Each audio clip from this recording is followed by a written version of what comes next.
Good morning, everybody. Welcome back to your English 1 class, and the lesson is this is Jodi's phone. So, in the last class, we had done part 3, and in part 3, we see that Jodi has found the phone, and he is ecstatic. He's so happy to get the phone. He has different feelings carrying the phone in his arms. Sometimes he puts the phone down, sometimes he carries it, sometimes the phone follows him. Remember, his father had told him that once you pick up a phone and walk with it for some time, and later when you put the phone down, the phone will begin to follow you.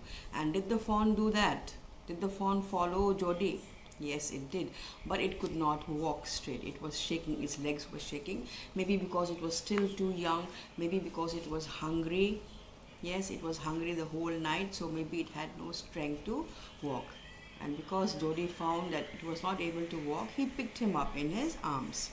And surprisingly, Jodi saw that this fawn had very, very long legs, and these legs were getting stuck in the shrub, in the bushes growing under the big trees. Somehow he managed to bring the fawn towards the house, and to enter the house, he had to walk up some steps. So he thought he would surprise his father, so he kept the fawn down, thinking the fawn would follow him up the steps.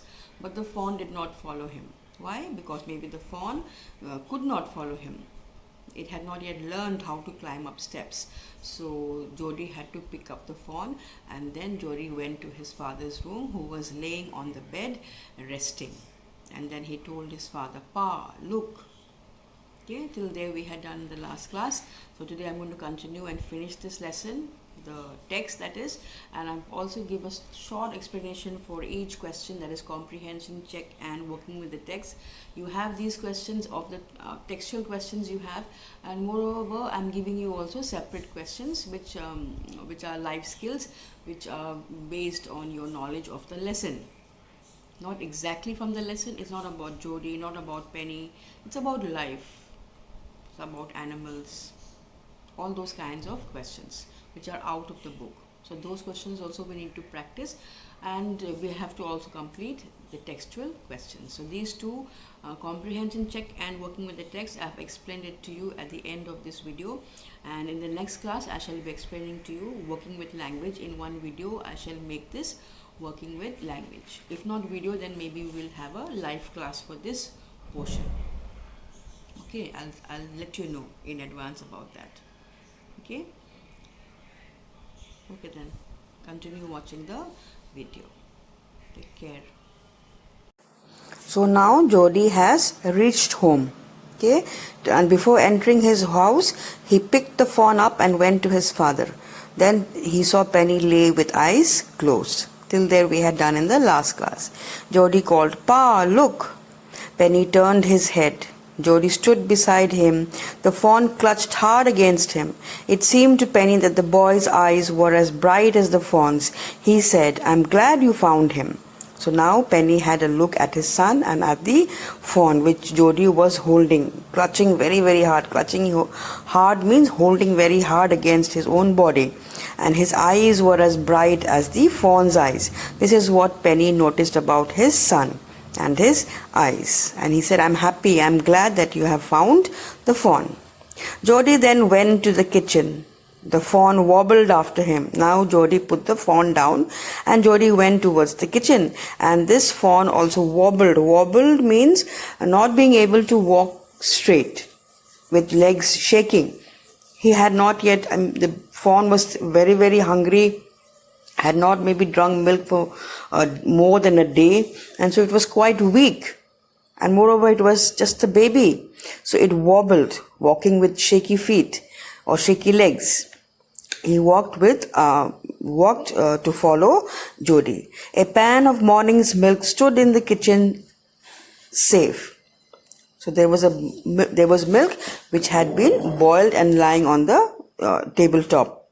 The cream had risen on it. If you have noticed your mummy boiling milk, once you boil the milk and leave it to cool, there will be a layer of cream on top. This is the cream, not what we put on our face. This is the cream, or in Hindi we say malai, on the milk, which had formed on the surface of the milk. He skimmed the cream into a jug. He skimmed with a spoon maybe. He took out the cream and kept it in a jug. He poured milk into a small gourd. Gourd is a kind of vegetable. Vegetable like in Hindi we call it turai. Like bitter gourd, like Karela also is a gourd, G-O-U-R-D, not G-O-D but G-O-U-R-D. Many people are there who make these kinds of bowls out of these vegetables, even out of panilau. Panilau? This panilau is a vegetable. Out of the outer covering, they make a kind of a bowl or a jug. So he poured some milk into a small gourd. He held it out to the fawn. He gave it to the fawn to drink. He put it in front of the fawn. It butted it suddenly, smelling the milk. It butted it means with the head. It hit the bowl or hit the gourd with the head because he got the smell of milk. He saved it precariously from spilling over the floor. He saved it precariously, carefully, or rather dangerously. If we say, he walked on the terrace precariously, means in a very dangerous way. So the milk would have fallen if Jodi did not hold the gourd straight or carefully. It could make nothing of the milk in the gourd. The fawn could not understand what was happening. The fawn was not used to drinking milk from a gourd. It was used to drinking milk from its mother. So it did not understand what to do with the milk and the gourd. But he got the smell of milk. Then Jodi dipped his fingers in the milk and thrust them into the fawn's soft, wet mouth. Jodi did not know what to do, so he put his own fingers into the milk and he put his fingers into the fawn's mouth, which was very soft and wet. It sucked greedily. The fawn began to suck Jodi's fingers. When he withdrew them, it bleated frantically and butted him.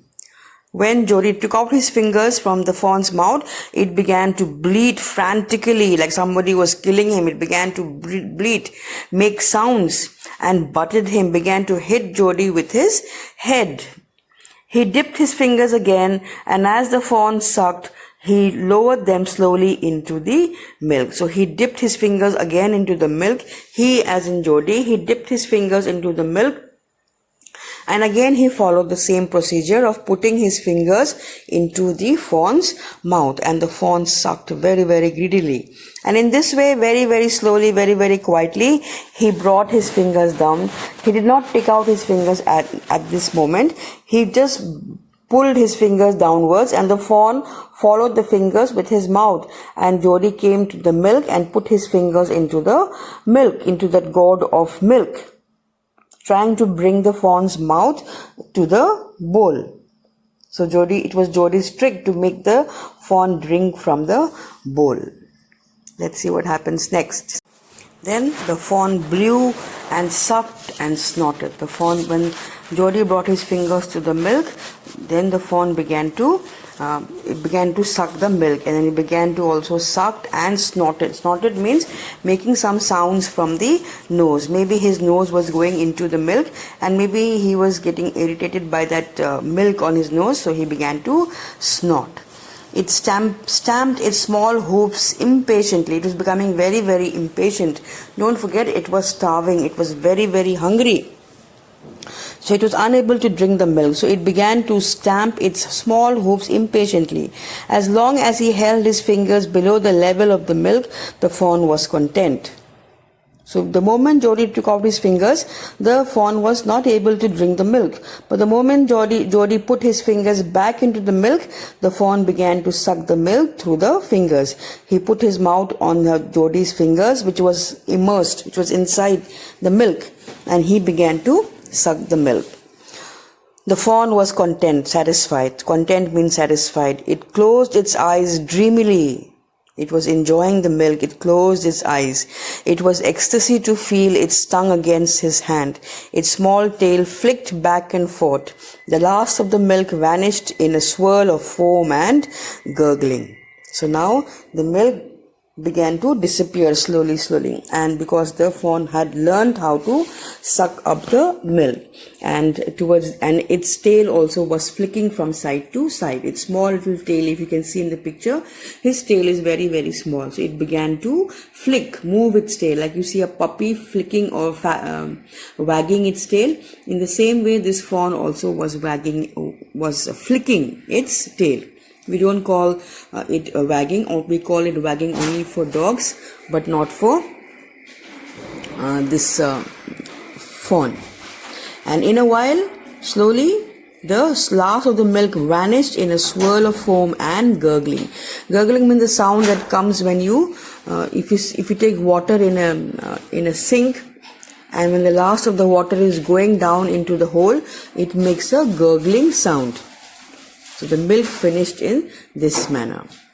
So this story is by Marjorie Kinnan Rowling. So I hope it is clear. Next I will be explaining the comprehension check. So this is your comprehension check based on part 3. How did Jody bring the fawn back home? In other words, how did he carry him? The way that he carried him, that's what you have to write for this question. Jody was filled with emotion after he found the fawn. Can you find at least 3 words or phrases which show how he felt? Look for 3 words or 3 phrases telling us how he felt. I can give you one, that is delirious. Now you need to find 2 more for this number 2. I'm saying the word delirious. Okay. Now number 3. How did the deer drink milk from the god? Did he directly go to the god, or did Jody help him with his fingers? Think of that and write your answer. Keep your answers short, okay? Number 4. Why didn't the fawn follow Jody up the steps as he had thought it would? It, in the sense it is the fawn. So why didn't the fawn follow Jody up the steps as he had thought it would? He as in Jody. Jody thought the fawn would follow him up the steps to his father, to Penny, but it did not. Why do you think it did not follow Jody? It did not want to, or it could not? Which will be the answer? It did not want to or could not? So think about that and keep your answers short and write the answers for these 4 questions. Comprehension check, write it in your own words. Now coming to working with the text. Working with the text means these answers you will find in the whole lesson. Why did Penny Baxter allow Jody to go find the fawn and raise it? Why did he say yes? When Jody asked his father, can I go and look for the fawn? And Penny Baxter said yes. Okay. So why did he say yes? Number 2. What did Doc Wilson mean when he said, nothing in the world ever comes quite free? What did Doc means? Doc is a short for doctor. So what did he mean by saying this, that nothing in the world ever comes quite free? What does it mean? It means that whatever you need in the world, it always comes with a price. Nobody gives you anything for free. It is a give and take world. So your answer you can write. Number 3. How did Jody look after the fawn after he accepted the responsibility for doing this? How did Jody look after the fawn? How do you think? His answer is not mentioned there in the book, but you can imagine the answer. How did he take care of it? After he brought it home, how did he take care of it? It maybe Jody fed it with his own hands, ran about with it, made a small house for it. So all that you can write. Number 4. How does Jody's mother react when she hears that he is going to bring the fawn home? Remember when his father told him you can bring the fawn home, Jody went to his mother and told his mother that Papa has said that I can bring the fawn home. So what was her reaction? Remember, she stood with the kettle in the air, and her first thing that she said was that you will have to give the fawn your share of the milk. And she was also quite worried that he would be going to the forest to look for the fawn. So why does she react in this way? Why does she react in this way? Especially about the milk, and then about him going to the forest to look for it. So maybe because they were not very well-to-do family, they had just enough for themselves. Yes, and why she became worried? She became worried maybe because she did not want Jody also to get bitten by a snake, or maybe even to get lost in the forest. That is why she reacted in that way. Okay, so comprehension check on page 94 and working with the text on page 94. Please do this for homework. And don't submit now, submit only when I ask you. Before you need to submit, I shall send you an assignment in Google Classroom. But just keep the homework ready. One of these days I shall be asking you. Okay, so that's it for today. Take care. Bye bye.